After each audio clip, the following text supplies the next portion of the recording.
my name is Kristen and this is Kristen Craves Books.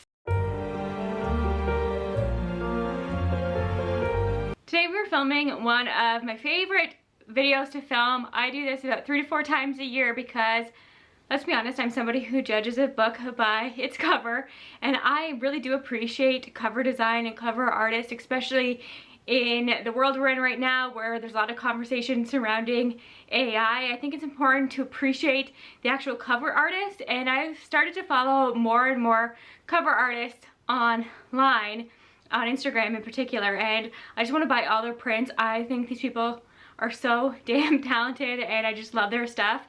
So that's one reason why I've started to really like doing these videos. Another thing I just think is fascinating is how different the US versus the UK covers can be. A lot of the times they have the same cover, but when I find out they're different, I kind of find that interesting, and I love to analyze the differences and just talk about why certain things might have been chosen. And the third thing is that this video in particular is giving me an excuse to talk about some 2024 releases. I've already sneakily started to do that because I am somebody who just loves a good new release. I talk about them all the time on my channel, at least once a month when I do my most anticipated books of the month videos. My 2024 shelf on Goodreads is over 150 books at this point. I just love new releases, and this way I can just show you 14 to 15, I can't quite remember the number, 2024 releases that might not have been on your radar and that you should check out. And it's interesting because I do think a lot of the books that have different covers between the US and the UK tend to be put in subscription boxes. So if you're curious about what might be in Fairy Loot or Lemma Crate or Owl Crate next year, these I think have the potential to do that, or a lot of these do.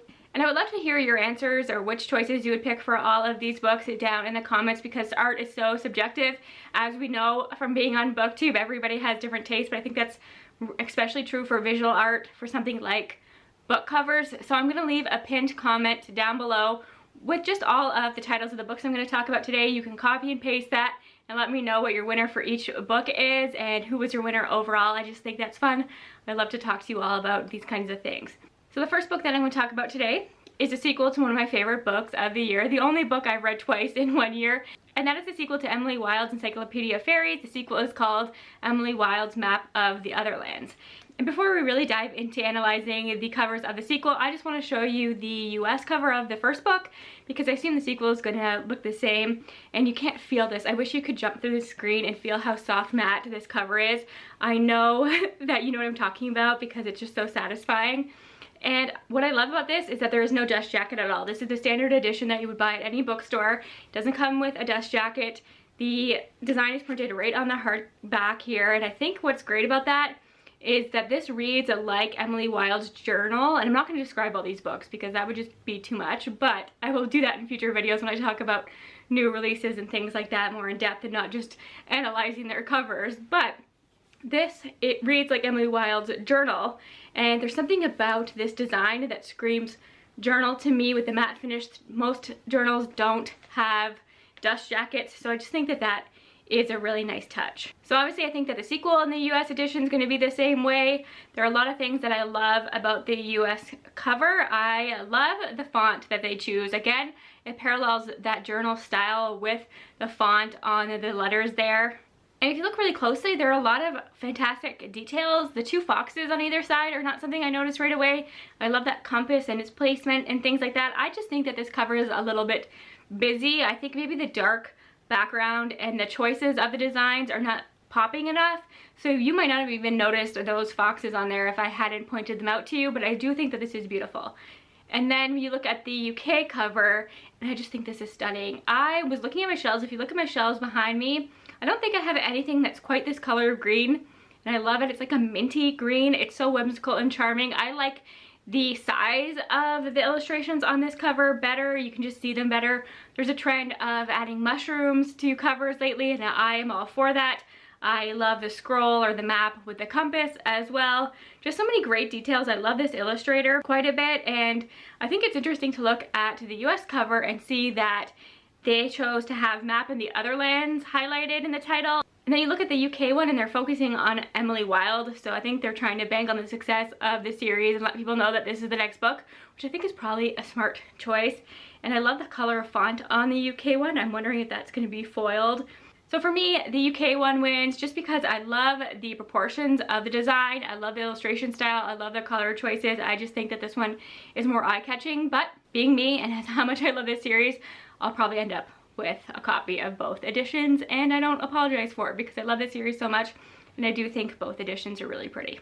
Moving on to a book I know so many of us are highly anticipating, considering it's by Sangu Mandana, who wrote The Very Secret Society of Irregular Witches. This is her sophomore novel, and it's called A Witch's Guide to Magical Innkeeping. And if you look at these covers, I think most of you will agree with me that there's a clear winner, but let's look at them further. First of all, you can probably tell by my shirt and by what I wear in a lot of my videos, I am easily won over by the color pink. That's just the way I am, always have been, and I love a pink book cover even though I don't own many.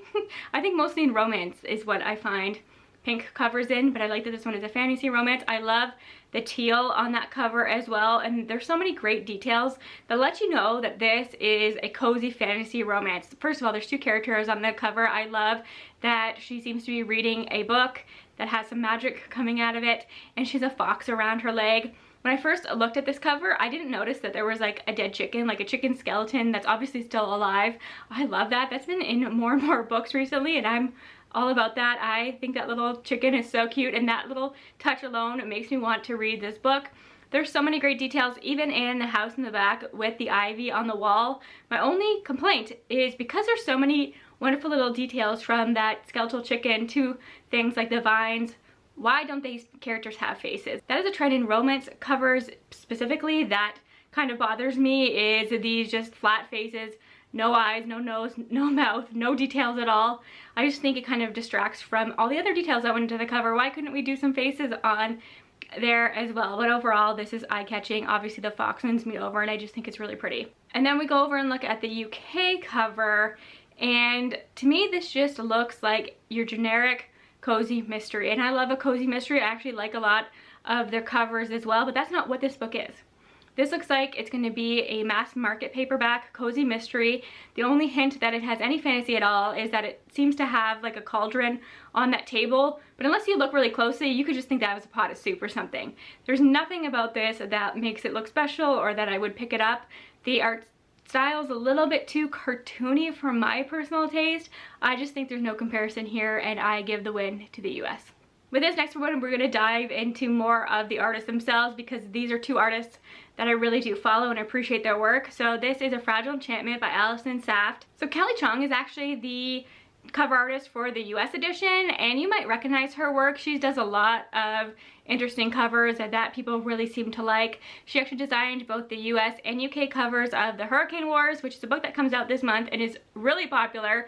People are saying it's the next fourth wing, which is just really exciting for her as an artist. And she also does Elizabeth Lim's covers, which are beautiful, so I think you would recognize her stuff. She's done some work for Fairy Loot. Actually, this is the pillow that I have on my bed currently, and she is the artist of this one, and this is from The Girl Who Fell Beneath the Sea. So I think you will recognize her stuff, though I think that what she did for this cover is a little bit different and a little bit more romantic, and she does have a softness to all her work, but not quite in this way. And what I love about this cover so much is the color palette. First of all, it's so soft and beautiful and romantic. Just the choices are screaming romance to me, and this is a historical romance. I think it's also YA, and the positioning of these two, it's super romantic. I love that we are getting more of these kind of covers where the characters are actually together and it screams romance. They are obviously dancing and really in love, and it's a swoon-worthy cover. I just think all the choices on these are amazing. I love everything from the roses. I'm curious about the scissors in the corner. So this cover, if I knew nothing about this book at all, I'd be intrigued, because I just think it's so beautiful, and I do have an e-arc of this, so hopefully I can read that and give you a review, because I just have this feeling that this is going to end up in the YA Fairy Loot box, or it has the potential to, and I am a subscriber to it. So if that happens, I will end up with the UK edition. Well, I think the UK edition is pretty. It's the US one that I absolutely adore. So if I end up absolutely loving this book, I might end up with both copies, which seems to be the theme of this video. But you might recognize the artist of the UK edition. This is Charlie Bowater, who does a lot of covers and who's very recognizable as an artist. She does all of Morgan Rogerson's covers, which are some of my favorite covers out there. I haven't actually read anything by Morgan Rogerson yet, but I'm always curious about them based on the covers alone. I think her work is really beautiful. I just don't think that this cover screams historical romance to me. I think the only thing that's maybe hinting at that is like the crevasse that the character is wearing, but you have to really look to notice that detail. And the way they are positioned, it's just not super romantic. It's not comparable to the US edition at all. The colors are so much darker. This just looks like a YA fantasy to me. I'd question if it was a romance or not. The way they are looking at each other doesn't scream romance. It's more like conniving to me in a way, like they're planning some kind of a scheme. I don't know, it's just not giving me the warm fuzzies that the US cover is giving me. And if you know anything about me, you know I love a warm, fuzzy, cozy feeling. So the US wins, but you know, I'll probably end up with both at the end of the day, and I appreciate both artists. And I'm gonna link all of the artists that I can find down below, all of their Instagrams, because I do follow all these artists and I think they're worth checking out. And they have beautiful work outside of their book covers and prints that I want to buy and things, and they do different stuff, so definitely check out these artists. This next one is another easy one for me because the US cover for Where Darkness Stands Still is my favorite cover of all time. I am in love with this cover. I saw that cover, I added it to my TBR. I didn't even read what it was about, but I think that that cover tells you enough. You can tell that it's got a whimsical kind of fairy tale element to it, but there's something dark happening here, something gothic. Even just that little detail of adding an eye to the tree in the corner tells you that. You can tell that it's going to be a romance between these two. The male character on the cover has stag antlers. I think that is so beautiful.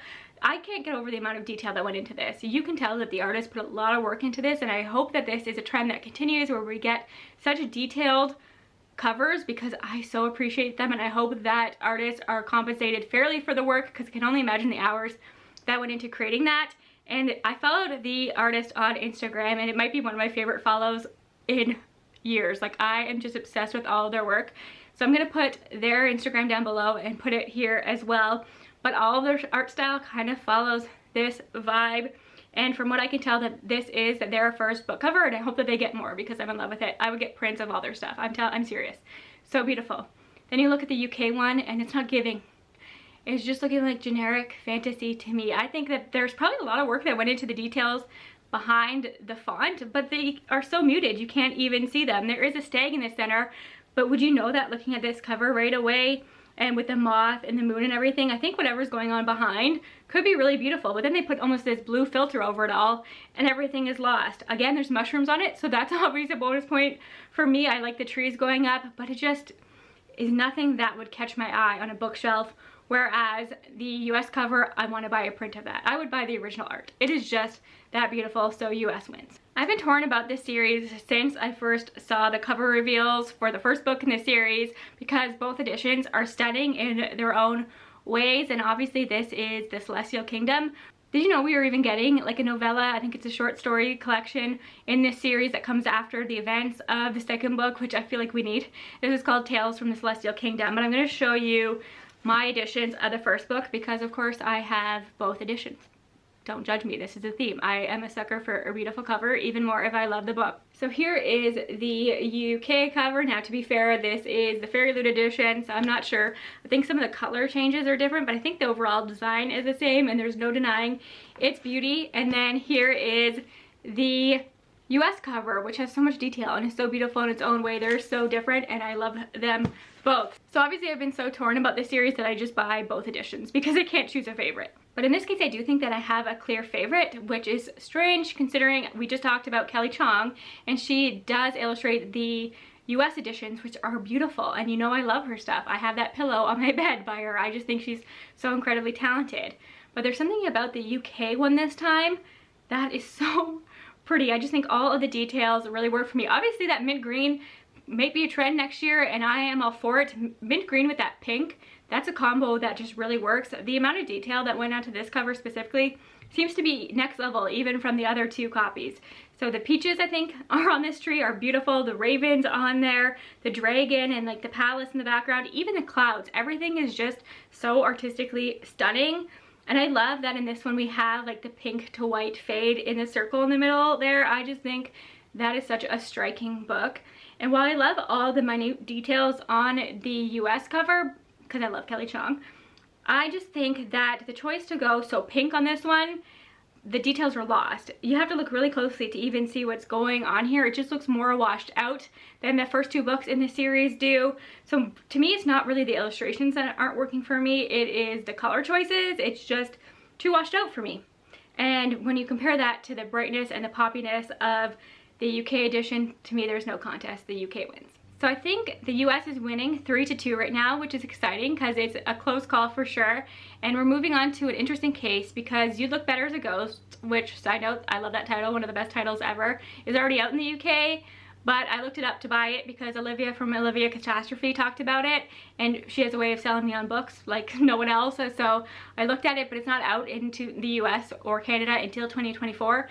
And then I was shocked by how horrified I was by this cover, because the UK cover, I love everything about it. It's simple, but the choices they made are so good. The purple background with that orange font really pops, and then just having the woman holding the hammer with the blood dripping from the end is giving everything I need to know about it. It's giving good for her thriller, which is exactly what I want. And the fact that they put the word ghost in white is just such a great detail. I just think that this cover really pops. That is the word that I would use for this one. Then you go over to the US cover, and that lime green is shocking, and not in a good way. I do not like lime green covers. This is not working for me. She is holding a bloody hammer if you look at it closely, but that's so small that it's easy to miss. This is just screaming literary fiction to me, and not in a way that makes me want to pick it up. So the UK wins. I am tempted to order a copy from Blackwell's, if I'm being honest with you, because I think I'm gonna love this book, and I just think that's such a great cover. Okay, moving on to probably my most anticipated release of 2024, or one of them for sure, because it's a sequel to What Moves the Dead. It's T. Kingfisher, and I love the US covers. The UK covers, not so much. We'll talk about the UK cover one first before I gush about the artist for the US one. The UK cover just gives me clip art. It's so flat to me. I think that there's potential here with the skull and the butterflies, but that's kind of like a generic, it's been done before kind of concept. There's something off-putting about that, but not in a way that is effective to me, in a way that makes me not want to pick that book up, which is not good because I love T. Kingfisher so much. And then when you compare that to the US cover, it's super eerie, but in a way that makes me want to read that book right this second. The fact that we have this horse where its skin is dripping off of its skeleton is so gross, disturbing, but I need to know everything about this book right this second. You can just tell by all the illustrative choices in that design how talented the artist is, and I also think the choice of putting it on the red background was a good one, as opposed to this purplish blue of the UK one, which just isn't giving me much. The artist is, I think it's Christina Mrozik, and insanely talented. I was on her website and she does some incredible stuff. I love everything. It's all got this kind of eeriness to it. She does like a lot of rabbits that just are kind of off. It's just a little bit disturbing. It's a lot of animal work, but all a little bit eerie and dark, and I think would make like a beautiful gallery wall. I just think that she is incredible. And she's also done some commercial stuff. Like, this is so random, but you know potpourri, like that stuff you put in your toilet that makes your bathroom smell good or whatever? I've had some of that throughout the years and have always thought the design on the bottles are really pretty. I'm gonna pop them up on the screen so you can actually see. And she's the artist for that, which is so random, but kind of cool, right? So I just think that she's great. So obviously the US wins that one hands down. Which is funny because normally with T. Kingfisher, I lean more towards the UK ones, but they're always close battles for me, but with this one, hands down US. So I think we're back with the US being up by 1, and the next one we're talking about is When We Were Silent by Fiona Phillips. Now, I don't know where I came across this book, but it was definitely the US cover that made me click and look more into it. Now, if you looked at these two covers, what would you think they were? I think that the UK cover screams generic thriller. And I have noticed that this is true for a lot of thrillers in the UK, and I don't know what that is about. I remember doing this video and talking about a Grady Hendrix book, I think How to Sell a Haunted House, and the cover for that was just awful. And I don't look at thriller covers very often because I've really moved away from thrillers in the last few years. But I've noticed in the UK, if they are talking about a book that I'm familiar with and they hold up their UK edition, it's always shocking how bad it is. And oftentimes these people agree, so I don't know what that is about. But yeah, When We Were Silent It's just giving generic thriller. It obviously just looks like a woman standing on the edge of a pool looking at her reflection. None of that screams by me, at least for me personally. And then you look at the US one, and you would think that this was more fantastical, maybe a little bit of horror with the fogginess, but from what I read, this is dark academia, and I think they capture that vibe perfectly in that this is like a hallway or a castle or somewhere that I would want to visit, but I'd probably be scared. I think the dimension in this is beautiful. I love dimension. And right in the focal point is like a stained glass window. I just think there's something so creepily beautiful and simple about it, but it's effective. So I gotta give it to the US. I do think that this screams dark academia, and that cover is the reason I checked out this book in the first place. I'm really torn about this next one, and I think it's because, well, both covers appeal to me. They appeal to different sides of me, and for different type of readers that I am, I think it'll appeal to very different readerships. So this is Daughter of Calamity by Rosalie M. Lynn, and the US cover is giving historical fiction, and the UK cover is giving fantasy, and this is historical fantasy, so it's a bit of both. But neither of those were really portraying that to me, and I think that a very different audience would be drawn to each of these covers. I looked it up, and the US cover is a stock image, but I think it's beautifully done. I know a lot of us, myself included, usually don't love real people on covers, but I think the way they have her positioned, her makeup, she's just stunning. That highlight on her cheek, you don't see that on covers very much. I just think that is beautiful, and then doing the larger leaves around it adds a bit of interest. But I just don't think that historical fantasy readers might be drawn to that one as much. And then you look at the UK one, and while it's not doing anything too special, it's a pretty simple design with the gold filigree around it. If you look closer, there are some really interesting details in there. I like the chalice on the bottom. There are like hands there. There's a lantern, all the flowers, the fans. I think it starts to give you more detail about what's going on here. And I've just noticed something about the UK is they're not afraid of gold foil, and I love them for it. If there's gold foiling, they go for it. A lot of my UK editions have that, where my US ones do not. So look how much gold's on there. I bet you that's going to be stunning. If they foil that in person, that is going to be gorgeous. So I'd be curious what you think about these two covers and which one appeals to you more as a reader, but I'm going to give it to the UK. And this one I'm having an opposite problem with, where I don't like either of these covers. So this is A Feather So Black by Lyra Celine. And look, I know what the US one is trying to do. I looked at that cover knowing nothing about this book, and my first thought was, okay, this is obviously some kind of Swan Lake retelling. It's giving retelling in general. We've seen a lot of covers that had this similar vibe that are retellings, and I looked it up, and it's Celtic mythology with a Swan Lake retelling element to it. So actually that really sounds good, and I was right about what this was about. And I just don't love the profile. I think it's too simple. I like the idea of having that swan wrapped around her hair like that with a feather. I just think it doesn't pop that much. I think there were better ways to do this, but I do see what they were going, and obviously it gave the message that it wanted to give, because I got what this book was about just from that cover. And then we go over to the UK one, and while I like the color palette, I like the pink and the turquoise and those purpley tones, I think that's really beautiful.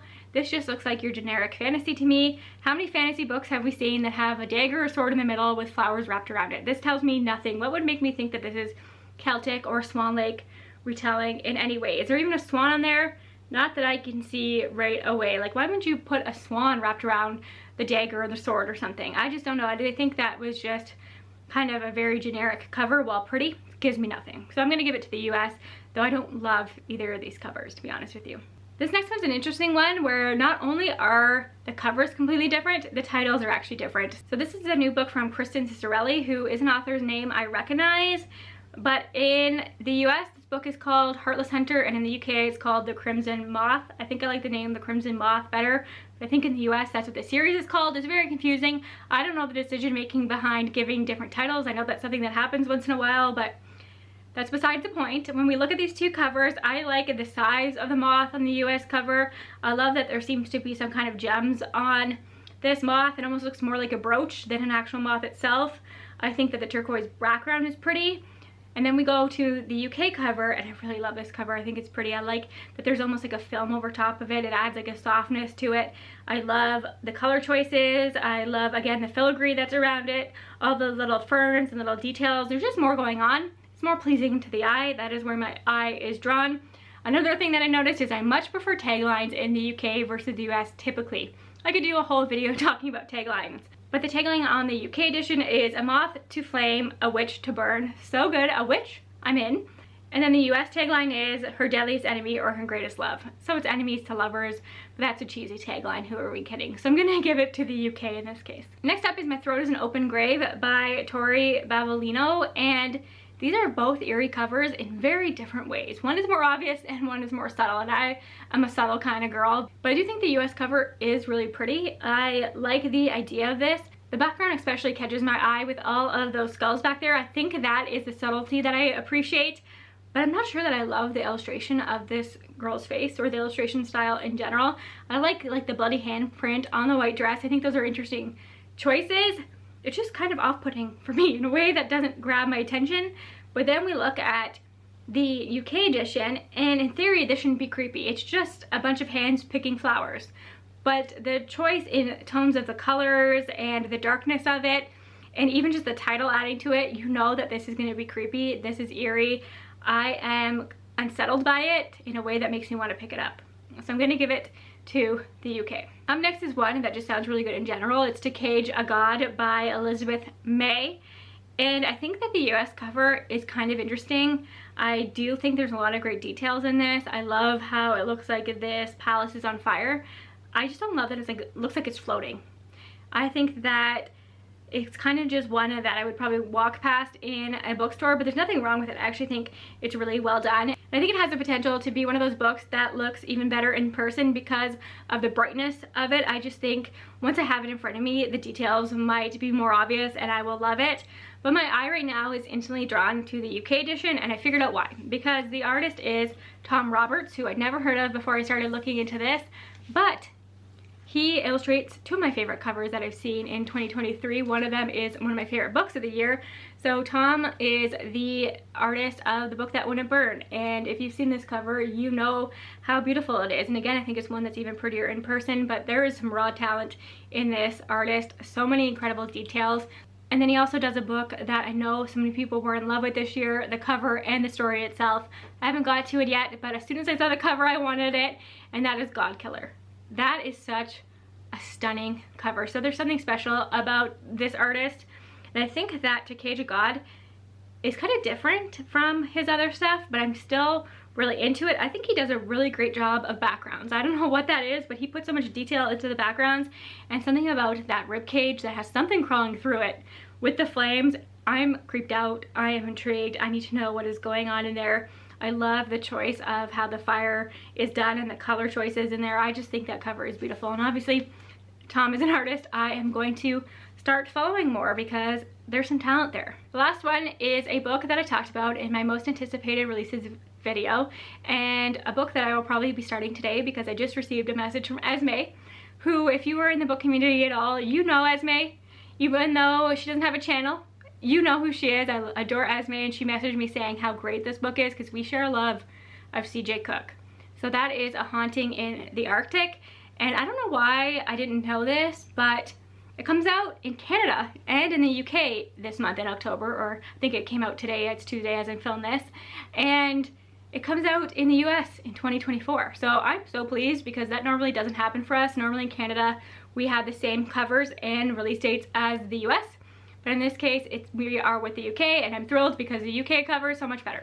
First of all, this book is fiction. Why is the US cover screaming nonfiction to me? I am here for it. I like nonfiction about shipwrecks and stuff. I have quite a few books like that I still have to read because I just don't prioritize nonfiction like I should. But they all look like this. So this is giving the wrong vibes entirely. If you know anything about CJ Cook, she writes gothic, horror, paranormal, that kind of stuff.